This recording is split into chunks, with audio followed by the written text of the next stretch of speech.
오늘의 사연 시작하겠습니다. 안녕하세요. 이제 2년차 결혼 생활을 신혼같이 만끽하고 있는 20대 남자입니다. 정확히 말하자면 바로 몇 주 전까지 신혼 같은 즐거움을 만끽하고 있었다고 해야겠네요. 주변 사람들 모두가 하나같이 하는 말이 저한테 장가 참 잘 갔다는 말입니다. 고운 심성만큼이나 얼굴도 예쁜 아내와 결혼한 걸 단 한 번도 후회해 본 적이 없습니다. 바로 아내까지 의심하게 되는 얼마 전 사건이 일어나기 전까지는 말이지요. 여러분들이 믿기 어려운 이야기일 수도 있겠지만 제가 겪은 사실 그대로 사연을 적어보도록 하겠습니다. 요 며칠 동안 너무 괴로워서 어떻게 해야 할지, 이 사건으로 인해 일도 손에 안 잡히고 생활이 안 되는 지경까지 왔거든요. 제 이야기부터 하자면 17년도에 유행하던 코인 열풍과 상승장에 힘입어 제 나이 또래에 만져보기 힘든 돈을 얻게 된 사람이었습니다. 자랑처럼 들리겠지만 그때 당시 돈이 제일 많을 때는 10억이 넘는 돈을 가지고 있었으니 이거야말로 인생 대역전인가 싶었어요. 연이은 상승장에 그 돈이 돈을 또 만들어주니 정말 눈에 보이는 게 없었습니다. 운이 좋아서 벌게 된 돈이지만 저는 그게 제 실력인 줄로만 알았습니다. 돈이 있기 전에는 저는 그냥 평범한 백수에 불과했는데 명품으로 치장하고 외제차까지 한 대 뽑으니 평소에는 저를 거들떠보지도 않는 여자들이 제게 먼저 연락을 해오곤 했어요. 백수 시절에는 말 한마디 붙여보기도 힘든 콧대 높은 여자들이 안달이 나서 저를 먼저 만나고 싶어 했으니 말 다 했죠. 서울 한복판에 있는 호텔 하나 빌려서 낮 동안에는 백화점 명품관을 돌며 선물 하나씩 해주고 밤에는 방에 데려가면 그 도도하고 콧대 높던 여자들이 제 발밑에 엎드리듯 제가 원하는 대로 다 해주는 게 참말로 형용하기 힘든 우월감마저 느끼게 해줬습니다. 사실 지금의 제 아내도 그때 만난 여자들 중 한 명이었어요. 미모는 다른 여자들에 비해 조금 덜 아름다운 수준이었어도 어떻게든 제 마음에 들려고 정말 이것저것 먼저 공부해서 열심히 저한테 봉사해주던 모습이 기억에 남네요. 그때는 사실 한 번 만난 여자들과는 두 번은 안 만난다는 주의였는데 아내가 그만큼 저에게 매달렸기 때문에 아내만큼은 여러 번 만나게 되었습니다. 그렇게 떵떵거리면서 사는 것이 그렇게 오랫동안 이어지지는 않았습니다. 그런 큰 돈이 제 그릇에 담기 힘든 금액이었나 봅니다. 어쩌다 운 좋게 부자가 되었지만 돈을 잃어가는 와중에도 그게 그저 운이 따라주지 않는다고 생각했고 저는 언제든지 그 큰 돈을 만들 수 있는 실력을 가지고 있다고 착각했습니다. 가족들이며 친척들의 돈까지 빌려다가 잃은 돈을 회수하기 위해 혈안이 되어 있었지만 운 좋게 번 돈은 그렇게 쉽게 제 손을 떠나가고 말았습니다. 열풍이 광기로 바뀔 무렵 각종 규제가 생기면서 장 자체가 안 좋게 바뀌더라고요. 그나마도 제가 들고 있던 것들은 한순간에 한 줌의 휴지 조각이 되어버렸습니다. 가족들과 친척들, 친구들이며 지인들의 돈까지 같이 날려먹은 건 두말할 것도 없고요. 그나마 제 명의로 가지고 있던 외제차나 그동안 저를 꾸민다고 구매한 명품들을 급하게 팔아치우니 적어도 지인들에게 빌린 돈 정도는 갚을 수 있었습니다. 하지만 가족들과 친척들의 돈은 갚을 수가 없었어요. 그렇게 쫄딱 망해가지고 가족들 볼랏도 없어서 싸구려 고시원을 전전하며 연명하고 있는 저를 있는 그대로 받아준 사람이 두 명 있었습니다. 한 명이 저와 결혼한 제 아내였습니다. 아내도 제가 돈을 펑펑 쓰던 시기에 만난 이쁜 여성 중 한 명이었습니다. 매번 저와 호화로운 호텔방에서 하루를 보낼 때마다 지하철에서 전화번호를 따였네. 어떤 남자가 고백을 해왔네 자랑처럼 이야기를 하길래 저는 제 돈을 보고 만나는 여타 다른 여성들과 별 다르게 없는 예쁜 여자인 줄만 알았는데 그게 아니었습니다. 제가 쓰는 돈이 아니라 저와 같이 있는 시간이 정말 즐거웠었다고 하더라고요. 모든 것을 잃은 제가 버틸 수 있게 만드는 버팀목이 되어주었습니다. 그때 결혼까지 결심했고요. 제 곁을 지켜주면서 제가 제정신을 차릴 수 있게 도와줬습니다. 저도 그녀 하나만을 행복하게 해줄 생각에 더 이상 일확천금을 노리지 않았고 비록 아르바이트였지만 성실하게 일해서 꾸준하게 돈을 모으게 되었습니다. 정신 고쳐먹고 정말 열심히 살았어요. 그리고 저를 내치지 않았다는 다른 한 사람은 제가 돈을 펑펑 쓰던 시기에 알게 된 형님이었습니다. 제가 몇 번 투자 권유를 해서 이 형님도 큰 돈을 만지게 되었는데 이 형님은 저와는 다르게 그 돈이 하루아침에 사라질 수 있다는 걸 인지한 건지 어느 정도 돈을 벌고 나서는 코인에 손을 완전히 뗀 사람입니다. 어떻게 보면 참 대단한 의지력을 가진 사람이지요. 이 형님은 그 돈으로 가게를 하나 차렸고 어떻게 연이 닿아서 제가 아르바이트를 할 수 있게 도와줬습니다. 빈털터리가 된 이후에 형님 밑에서 일하고 있었는데 이 형님이 제가 새 출발을 할 수 있게 도와줬습니다. 가게가 장사가 잘 돼서 2호점을 계획 중에 있는데 돈을 빌려줄 테니 그 2호점을 제가 맡아서 운영해보면 어떻겠냐고 물어보더군요. 어쨌든 제가 이 형님이 이 정도로 성공할 수 있도록 일조한 부분은 사실이었으니 형님은 어떻게든 저를 도와주고 싶다고 하셨어요. 그 와중에 돈을 더 빌려주셔서는 제가 가족들과 친척들에게 빌린 돈까지 갚을 수 있게 도와주셨습니다. 2호점 잘 성공시켜서 제가 아내와 가정을 꾸리고 안정적인 삶을 찾을 때까지는 이자 이야기는 하지 않을 테니 꼭 성공해서 갚으라고 하더라고요. 정말 눈물이 날 뻔했습니다. 아내는 저의 버팀목이 되어주었고 이 형님은 저에게는 은인과도 같은 존재가 되었습니다. 2호점이 어느 정도 궤도에 오르기 시작하니 저도 벌이가 괜찮아졌습니다. 인건비를 아낀다고 아내까지 발벗고 나서서 가게에 나와 일손을 도와줬어요. 아내와 저 두 사람이 정말 발바닥에 땀이 나도록 뛰어다니며 일궈낸 성공이나 마찬가지였습니다. 가게에서 벌리는 돈은 아내와 제가 두 사람이 생활하기에 모자람을 떠나 넉넉할 정도의 돈벌이가 되었지만 저는 아내와 합의하에 생활비를 최소한으로 하고 형님에게 빌린 돈을 큰 금액씩 달마다 갚아나가기로 결정했어요. 형님에게 돈을 갚아나가면서 신세진 돈의 20% 정도를 갚았을 적입니다.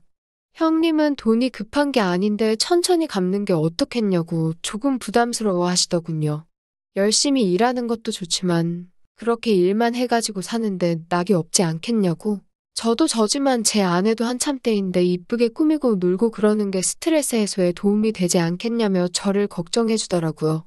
하지만 저는 형님에게 빌린 돈을 먼저 갚고 싶고 인생을 즐기는 건 그 이유가 되어도 상관없다고 딱 잘라 말했습니다.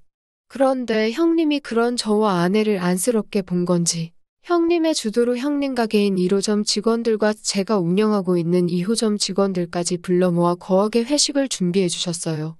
정말 몇 년 만에 마시는 술인지 맥주 한 잔을 마시는데 그동안 고생했던 게 북받쳐 올라와서 눈물까지 나더라고요.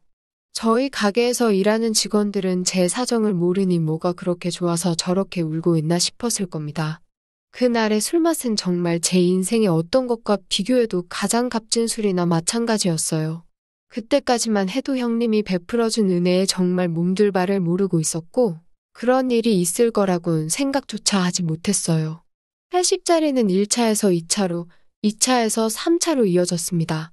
오랜만에 마신 술 덕분인가 조금 술이 과했나 하는 생각이 들기는 했지만 그날 하루만큼은 모든 걸 내려놓고 즐기고 싶었나 봐요.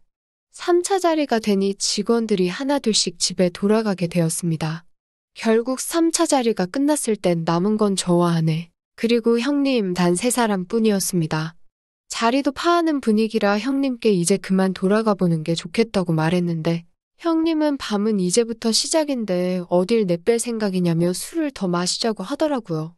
영업시간 제한 때문에 문을 연 곳은 어디에도 없었고 그래서 아쉬운 대로 편의점에 들려 간단한 안주거리와 술을 사가지고 저희 집으로 향했습니다. 아내가 술에 많이 취해 보였는데 그래도 우리가 다시 일어날 수 있게 도와준 형님인데 형님 기분을 맞춰주려 해서 자리를 지키고 있었어요. 그러다 결국 아내는 평소보다 곱절로 마신 술 덕분에 아주 만취해 있었고 거의 쓰러질 듯 말 듯한 아내를 부축해서 방에 재워놓고 다시 형님과 단둘이 다시 술자리를 시작했습니다. 형님은 제가 성공할 줄 믿고 있었다며 저에게 술을 계속해서 권했어요. 엄청난 주당이신 형님을 술로 이길 수가 없었습니다. 저도 들뜬 기분에 주는 술 거절하지 않고 연거푸 마시다 보니 어느 순간에 술 기운이 확 오르더라고요. 그 시점부터는 필름이 끊겨서 중간중간밖에 기억이 나질 않는데 형님에게 저는 이제 더는 못 마시겠다며 그 자리에서 바닥에 들어놓은 게 기억이 납니다.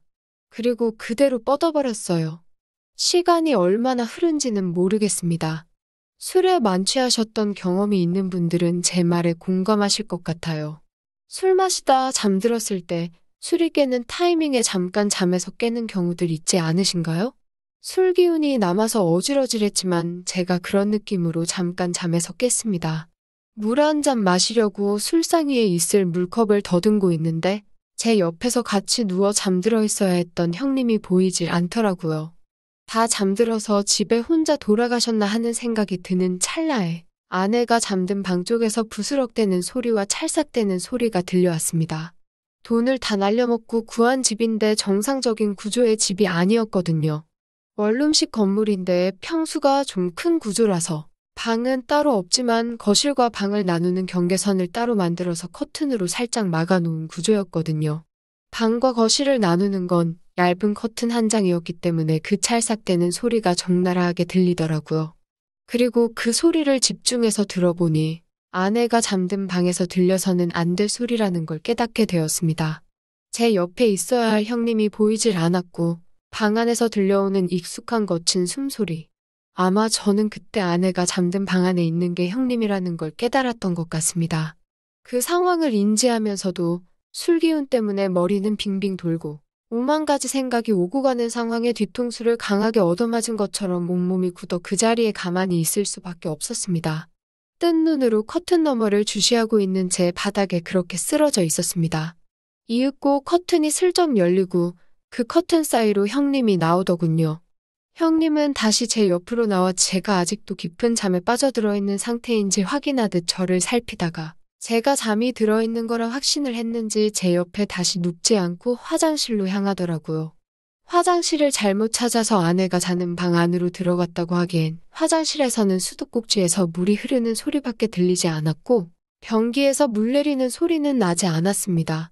그리고 형님이 다시 제 옆에 눕는 걸 보고 나서는 머리가 핑 돌아서 다시 그대로 잠에 들어버리고 말았습니다. 눈을 뜨고 나니 형님이 또 안 보여서 후다닥 아내가 자고 있는 방으로 달려갔는데 형님은 없고 아내 혼자서 있더라고요. 핸드폰을 보니 형님한테서 문자가 한 통 와 있었습니다. 깨우기 미안해서 먼저 돌아간다고, 잘 놀다 간다고요.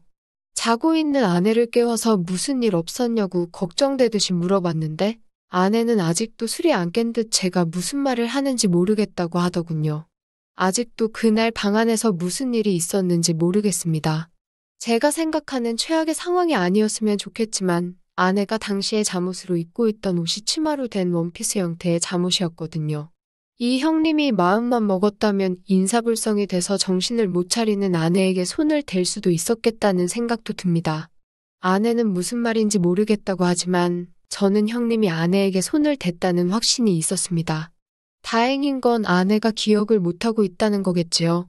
아내도 모르고 형님도 제 앞에 이 일에 대해서 이야기를 하지 않을 테니 이 일을 제가 혼자 마음속으로 덮어가야 하는지 아니면 짚고 넘어가야 하는지 수만 가지 생각이 듭니다. 은인이라 생각했던 형님이 저를 배신하고 그런 짓을 했다니 한편으로는 원망스럽기도 합니다. 기억을 못하는 아내가 증인이 될 수가 없으니 형님이 잡아떼기만 하면 제가 생사람 잡는 거나 마찬가지인 상황에서 형님을 다그치자니 혹시나 형님이 기분이 상해서 빌려준 돈을 다 뱉어내라면 겨우겨우 키워낸 가게를 형님에게 그대로 빼앗겨버리지 않을까부터가 걱정이 됩니다.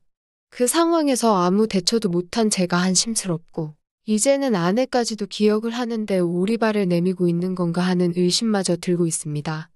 저만 이 일이 없었던 일이다 하고 잊으면 다 될 일인데 도무지 그렇게 되지가 않네요. 아직까진 아무 일도 없다는 듯이 연락이 오는 형님에게 저도 아무것도 모른다는 듯이 대응하고 있는데 형님이 제 아내의 안부를 물을 때면 괜히 더 신경이 쓰이고 하네요. 제가 어떻게 해야 하는 게 좋은 건지, 덮고 가야 하는 건지 아니면 모든 걸 잃을 각오로 아내나 형님에게 대체 그날 방 안에서 무슨 짓을 했는지 따져 물어야 하는지 정말 모르겠습니다. 사연 들으신 분들께서 저에게 따끔한 충고와 조언해 주시면 정말 감사하겠습니다. 또 찾아주셔서 감사합니다. 매일 새롭고 흥미로운 사연으로 찾아뵙겠습니다. 구독과 좋아요 잊지 마시고 다음 사연으로 다시 찾아뵙겠습니다. 감사합니다.